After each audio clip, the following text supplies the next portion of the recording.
இப்படி என்ன பார்க்க போறோம் அப்படின்னா, துலாம் ராசி, விருச்சிக ராசி, தனுசு ராசியில பிறந்தவங்களுக்கு 2025ஆம் ஆண்டு குரு பயிற்சி பலன்களை பத்தி நம்ம பார்க்க போறோம். குரு பயிற்சி எப்ப நடக்க போகுது? 2025ஆம் ஆண்டு மே மாதம் 15ஆம் தேதி குரு பயிற்சி நடக்க போகுதுங்க. தற்போது இருக்கின்ற ரிஷபத்திலிருந்து குரு பகவான் மிதுன ராசிக்கு பயிற்சி ஆகிறார். துலாத்தை பொறுத்த வரைக்கும் ரொம்ப ரொம்ப நல்ல ஒரு நிலைமைக்கு குரு பகவான் வராருங்க. அதாவது கடந்த சில காலங்களா குரு 8ல மறைந்து தேவையற்ற விஷயங்களை பிரச்சனைகளை கொடுத்திருந்திருப்பார். அவர் பாக்கியத்துல வர்றது ஒரு மிகப்பெரிய உன்னதமான ஒரு நிலையா பார்க்கப்படுது. நல்ல ஒரு ஏற்றம், முன்னேற்றம், முயற்சிகள்ல வெற்றி கண்டிப்பாக உண்டு. அதிர்ஷ்ட வாய்ப்புகள் கண்டிப்பாக உண்டு. கடவுளுடைய அனுகிரகம் பரிபூர்ணமா உங்களுக்கு உண்டு அப்படின்னே சொல்லலாம். இந்த காலகட்டத்தை பொறுத்த வரைக்கும் குழந்தை பாக்கியம் சார்ந்த விஷயங்கள் கண்டிப்பாக கிடைக்கும். முயற்சிகள்ல முன்னேற்றங்கள் கண்டிப்பாக உண்டு. வேலை மாற்றம் சார்ந்த விஷயங்கள் வெற்றியை கொடுக்கும். அடுத்து விருச்சிக ராசிக்கு 8ஆம் இடத்துல குரு பகவான் மறைகிறார். மறைந்து தன்னுடைய 2ஆம் இடம் தனஸ்தானத்தை பார்க்கறது சிறப்பு. மறைமுகமான வழியில வருமானத்தை உண்டு பண்ணி கொடுப்பார். ஏற்றத்தை உண்டு பண்ணி கொடுப்பார்.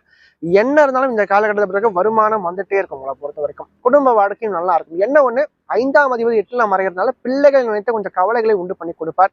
குழந்தை அமைப்புல கொஞ்சம் காலதாமதப்படுத்தி கொடுப்பார். அதே மாதிரி ராசிக்கு அதிர்ஷ்ட தனாதிபதி 8ல மறைகிறார். அதிர்ஷ்டம் மற்றும் கொஞ்சம் கை போகும்.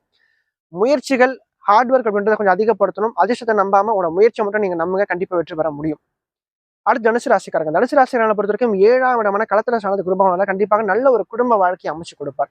ஒரு சுகமான ஒரு வாழ்க்கையை அமைத்து கொடுப்பார். திருமண வாழ்க்கை சிறப்பா இருக்கு இந்த காலகட்டம் அப்படின்னு சொல்லலாம். அதே மாதிரி மனைவியால் கணவனால் நல்ல ஒரு முன்னேற்றத்தை கண்டிப்பாக அடைவீங்க.